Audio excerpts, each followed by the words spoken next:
সকাল 7:30 আর আজকে সকাল দেখো সবাই কি অবস্থা, কুয়াশা। আরও কুয়াশা ছিল, এখন তো কমে গেছে অনেকটা। তো দেখো কি অবস্থা, সকাল সকাল বাড়ি দেখা যায় না। এই দেখো বাড়ির উপরে কুয়াশা। ভোরের দিকে আরও ছিল, এখন অনেকটাই কমেছে। আর এই যে দেখো আমাদের কুল গাছে কি কুল ধরেছে, গাছ একদম মাটিতে মিশে যাচ্ছে। দেখো এই ছোট্ট গাছে সুপারি।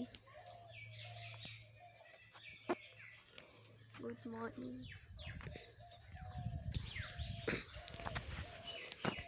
সুপ্রভাতের শুভেচ্ছা জানিয়ে নতুন আরেকটি ভিডিও শুরু করছি তোমাদের সঙ্গে। দেখলে তো কীরকম কুয়াশা পড়েছে। আর আজকে হচ্ছে গিয়ে পৌষ মাসের 4 তারিখ। পৌষ মাসের 4 তারিখ থেকে মোটামুটি ভালোই কুয়াশা পড়া শুরু হয়ে গেছে। আজকে মানে এখন তো তোমাদের সঙ্গে যেটা আমি শেয়ার করলাম যে কুয়াশাটা পড়েছে, এটা তো কম। এর আগে আরও বেশি ছিল, মোটামুটি 5:30 6টার দিকে আরও বেশি ছিল। এখন মোটামুটি 7:30 বাজে। আমি 7:30টায় উঠেছি, মা আমার আগে উঠেছে। উঠে কিছু কাজ ছিল রান্নাঘরের, আজকে যেহেতু শনিবার আমাদের নিরামিষ, তো যে কাজগুলো মার ছিল সেগুলো মা শেষ করে নিয়েছে। কাজগুলো শেষ করে এখন শুধু কলপারে আছে হচ্ছে বাসন। যেহেতু ঠান্ডাটা অনেকটাই বেশি পড়ে গেছে, তো বাসনটা হচ্ছে মাজতে হবে। আর বাসনটা একা মাজতে গেলে মায়ের হাত একদম বরফ হয়ে আসবে।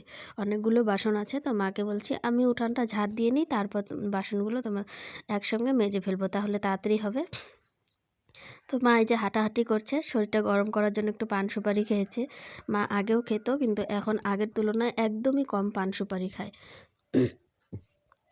তো যে সেই আর কি। আর আমি উঠানটা ঝাড় দিচ্ছি।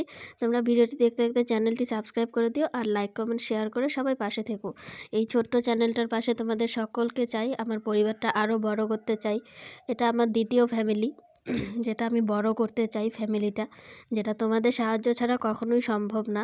তো তোমরা সাহায্য করলে আমার এই ফ্যামিলিটাও বড় হবে মোটামুটি। তো যাই হোক, উঠানটা আমি ঝাড় দিচ্ছি, ঝাড় দেওয়া হয়ে যাচ্ছে, আর মা এখানে হাঁটাহাঁটি করছে। আজকে যেহেতু শনিবার, সবার বাড়িতেই মোটামুটি লেপা মোছা হয়, তো আমি একটুখানি লেপতে বসেছি। এই যে দেখো সিঁড়ির সামনাগুলো যে ধারগুলো আছে, এগুলোকে একটুখানি লেপবো। তো এই যে বালতিতে মাটি দিয়েছি, আর এই বালতির মাটিটা কিন্তু পলি মাটি। তো যাই হোক, এই মাটি দিয়ে মাটিটা মানে জলে দিয়েছি, কিন্তু মাটিটা নরমই হতে যাচ্ছে না, এতটা শক্ত হয়ে আছে। পলি মাটি তো শুকিয়ে গিয়ে একদম শক্ত, বাড়ি দিলেও ভাঙবে না, এরকম অবস্থা। তো যাই হোক, সকালবেলা এখনও কিন্তু কুয়াশা কমেনি, এখন 8টা বাজে। তো এখন আমি এই যে লেপা শুরু করেছি। এই জায়গাগুলো লেপলে সুন্দর লাগে দেখতে। সামনে আবার পৌষ সংক্রান্তি আসছে, বেশি দেরিও নেই। আজকে 4 তারিখ, আর মোটামুটি 25 দিনের মতন আছে। তো এই 25 দিন দেখতে দেখতেই চলে যাবে। যাই হোক, লেপা মোছা করছি। আর ওই যে দেখো ডাইনিং টেবিলের উপরে বাসনগুলো মেজে এনে রেখেছি।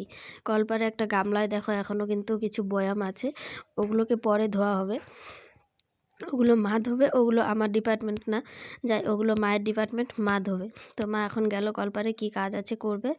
আমি এখানে লেপা মোছাটা করি। দেখো লেপাটাও কিন্তু লেপতে ভালোই লাগে। আগে যখন আমাদের মাটির ঘরটা ছিল, তখন সম্পূর্ণ ঘরটা আমি একা লেপতাম, তখন সমস্যা হতো না। কিন্তু এখন অল্প একটু আধটু লেপা, তাতেই মনে হয় কত কষ্ট, কত বেশি লেপা, লেপতেই ইচ্ছা করে না। তো এই অল্প অল্প জায়গা এখন এই যে লেপছি।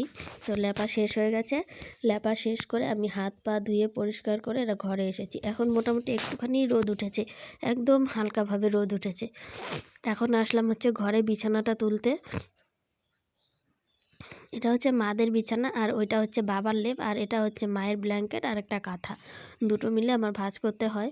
অন্যদিন মা ভাঁজ করে, বেশিরভাগটাই আমি করি। কোনো দিন যেদিন আমি একটু আলসেমি করি, সেদিন মা গুছিয়ে ফেলে। তো আজকে আমার গোছানো হয়েই যাচ্ছে। তারপর আবার রান্নাঘরে মা মনে হয় রান্নাও করছে, ভাত টাত খেতে হবে, শনিবার নিরামিষ। অনেকটা বেলা হয়ে গেছে, খিদাও লাগতেছে এখন অল্প অল্প। তো এই যে দেখো, মশারি টানানোর এখনও সেরকম সিস্টেমগুলো হয়নি, সেই জন্য মশারিটা এভাবেই রাখা হয়। আর 2025 তো শেষের পথেই, তো ওই যে উপরের ক্যালেন্ডারটাকেও নামিয়ে ফেলতে হবে। 26-এর ক্যালেন্ডার চিপকাতে হবে এইবার, 25 তো শেষের পথে। 25-এর ক্যালেন্ডার দিয়ে আর কাজ নেই, বিছানা গোছানো হয়ে গেছে, এখন যাবো হচ্ছে ভাত খেতে। তো দেখো এই যে ভাত খেতে এসেছি। আজকে এই যে রান্না হয়েছে আলু ফুলকপির ঝোল, বাঁধাকপি ঘন্ট, পাঁপড় আর হচ্ছে গিয়ে এই যে চাটনি, জলপাইয়ের চাটনি, যে চাটনিটা আমার খুবই ফেভারিট। এই চাটনিটা হলে আমার খুবই ভালো লাগে, কিন্তু চাটনিটা মানে চাটনিটা তো পাওয়াই যায় বললে, কিন্তু জলপাই তো আর পাওয়া যায় না। জলপাই পাওয়া না গেলে চাটনি কোথা থেকে পাওয়া যাবে। তো এবার আসি আসল কথায়। আজকে আমি এই ব্লাউজ কাটিং বা এই ড্রয়িংয়ের ভিডিওটা আমি করতাম না। এই ভিডিওটা আমি করছি হচ্ছে একটাই কারণে। তার কারণটা কি জানো তো? আমি সেলাই শিখেছি মোটামুটি 1-1.5 বছর হয়ে গেল। তো এখন কিছু পাবলিকের ডিমান্ড আমি নাকি সেলাই করতে পারি না, মানে ব্লাউজ কাটিং করতে পারি না, ব্লাউজ স্টিচ করতে পারি না।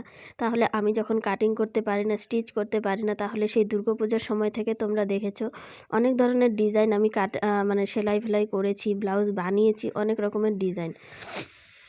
তার মধ্যে বেশিরভাগটাই প্রিন্সেস কাট ছিল। প্রিন্সেস কাটের মধ্যে কিছু হেভি ডিজাইন ছিল যেগুলো আমি সেলাই করেছি। তো কিছু বোনদের আশপাশের ধারণা ওরা মানে আমার কাছে ব্লাউজ বানায় না, যখন প্রয়োজন পড়ে তখন ছেঁড়া ফাটা, মানে খুবই যখন প্রয়োজন পড়ে তখন ওই ফিটিং করতে আসে একটুখানি। বাজারের দর মূল্য থেকে অনেকটাই কম মূল্য দিয়ে সেলাই করে নিয়ে যাবে, আমি তাতেও কিছু বলি না, তোমাদের প্রয়োজন তোমরা নিয়ে যাও। আমি যেহেতু কাজটা শিখেছি, তোমরা করবে নেবে সেটাই স্বাভাবিক ব্যাপার। কিন্তু কি জানো তো, পাড়ায় যখন কেউ কাজ শেখে তখন তাকে কাজ দিতে হয়, আর যখন তাকে কাজ তোমরা না দেবে তখন তোমরা বুঝবে কিভাবে যে সে কাজটা শিখেছে বা শেখেনি, সে কাজটা পারছে কি পারেনি। প্রথম 1-2 বার ভুল হয়, সেটা ঠিক, আমি জানি সববারই হয়, সেটা শুধু আমার ক্ষেত্রে না, আমারও ভুল হয়েছে প্রথমবার। আমি নিজের কাপড় আমি নিজে নষ্ট করেছি, তবু বাইরের কারোর কাপড় নষ্ট করিনি, খুব কম সেটা হয়েছে। মানে যেটা হতো সেটা এখন আর হয় না। ফিটিংস নিয়ে আমার একটু সমস্যা ছিল, সেটা এখন আর আমার হয় না। তো দেখো ব্লাউজটা কিন্তু আমার ড্রয়িং হয়ে গেছে, এখন দুটো পার্ট আলাদা করে আমার ঠিকঠাক করে কাটিং করলেই হয়ে যাবে ব্লাউজটা। তারপর অরিজিনাল কাপড়টা কেটে করলে স্টিচ করলেই হয়ে যাবে। তো স্টিচ করাটাও আমি তোমাদের সঙ্গে শেয়ার করব, যেটা কালকে শেয়ার করব। আর আজকে শুধু এই পর্যন্তই আমি শেয়ার করব, কারণ এই যে দেখো ব্লাউজটা, এটা হচ্ছে প্রিন্সেস কাট। এই যে প্রিন্সেস কাট দিয়ে সামনে হুক দিয়ে ব্লাউজটা হবে। তো এই ডিজাইনটা আমার হয়ে গেল এখন, আর অল্প একটুখানি আছে। তো আজকের ভিডিওটা আমি এখানেই শেষ করছি। তোমরা সবাই বলো আমি ব্লাউজটা ড্রয়িং করতে পেরেছি কি না, যারা সেলাই করো তারাই জানতে পারবে। তো দেখা হচ্ছে কালকের ব্লগে। টাটা, বাই বাই, সবাই সুস্থ।